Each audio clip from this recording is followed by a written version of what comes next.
mengejek atau merendahkan teman yang berbeda agama. Dalil tentang toleransi beragama ya, ada dalilnya. Yang pertama, surat Al-Hujurat ayat 13 yang artinya, hai manusia, sesungguhnya kami menciptakan kamu dari seorang laki-laki dan seorang perempuan, ya. Kemudian manfaatnya, apa manfaat saling menghormati dan menghargai perbedaan agama? Ada yang bisa baca? Ya, oke, silakan. Manfaat saling menghormati dan menghargai perbedaan agama, kehidupan yang harmonis, masyarakat yang saling menghormati dan menghargai perbedaan agama akan hidup dalam damai dan harmoni jauh dari konflik dan permusuhan. Oke. Itulah manfaat saling menghormati dan menghargai perbedaan agama, yaitu kehidupan yang harmonis ya. Jadi kita selalu dengan tetangga-tetangga atau teman-teman ya. Jadi tidak ada perkelahian. Yang kedua, meningkatkan rasa persatuan, selalu bersama.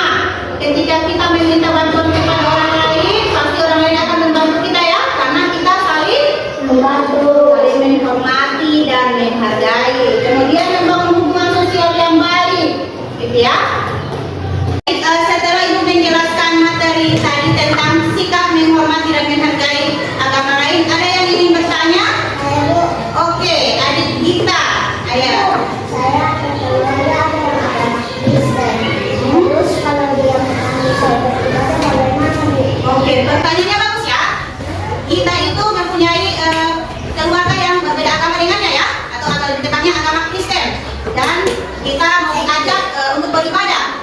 Apakah bisa teman-teman? Ada yang bisa jawab? Tidak bisa ya. Kenapa? Kenapa tidak bisa? Ya, beda agama, beda tempat ibadah. Oke, bagus ya. Baik, apa dulu adik kita dan adik Jaki yang berbicara? Ada yang mau bertanya? Saya mau. Oke, silakan. Ibu, bagaimana kalau kita beragama lain dan kita mempercayai keyakinan agama lain, apakah itu boleh? Oh, tidak boleh ya. Ada yang bisa memberikan jawaban lainnya? Oke, jadi kita agama Islam dan mempercayai agama lain selain Islam itu tidak bisa ya. Jadi kalau kita Islam, ya kita kan sudah mengucapkan dua kalimat syahadat, ya.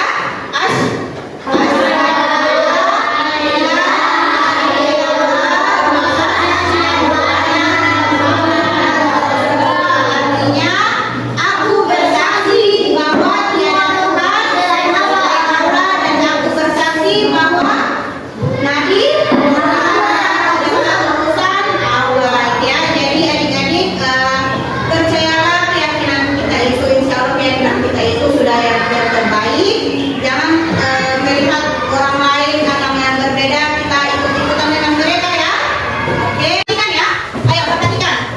Di sini ibu kalian sudah duduk secara berkelompok ya. Oke, dan ibu akan memberikan tugas kelompok. Kalian terbagi menjadi 3 kelompok, kelompok 1, kelompok 2, dan kelompok 3. Oke, sekarang ibu bagikan LKPD-nya.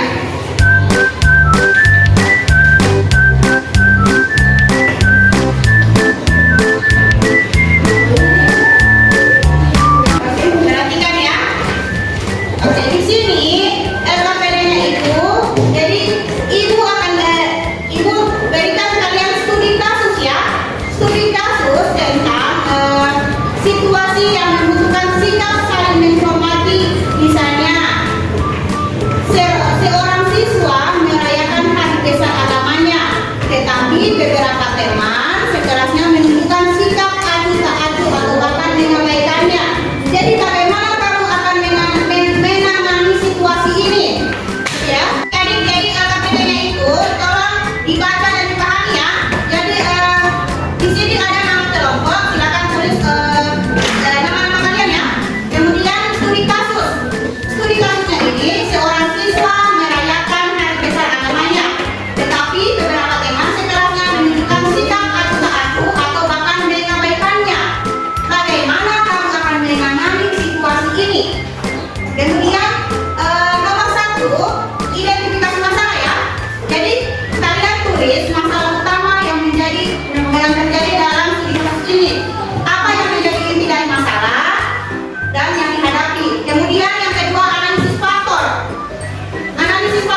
dengan cara yang memenuhi.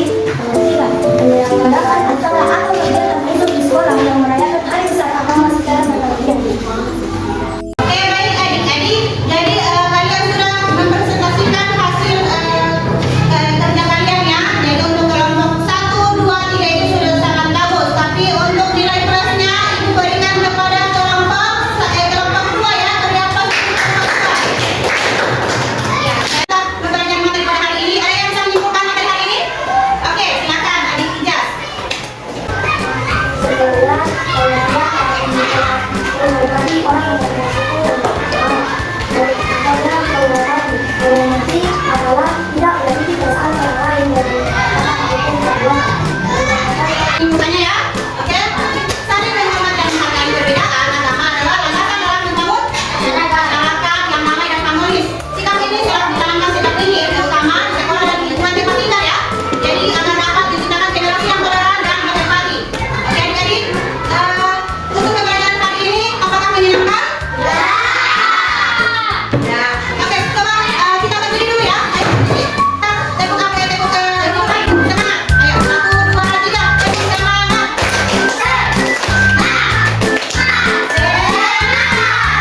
Oke, baiklah adik-adik, itulah pembelajaran kita hari ini dan ibu akan memberikan tugas yang dikerjakan di sini dan juga di rumah ya. Ayo.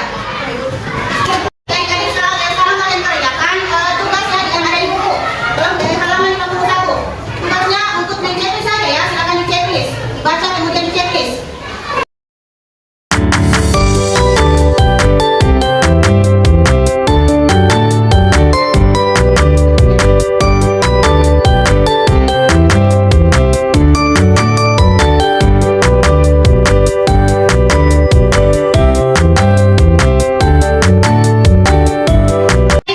Kalian sudah mengerjakan tugas individu, kemudian ibu menitip PR ya untuk dikerjakan di rumah yang terdiri dari 5 soal, 3 singkat ganda dan 2 uraian ya. Jadi tolong kerjakan di rumah. Ya, Ibu. Oke baik, insya Allah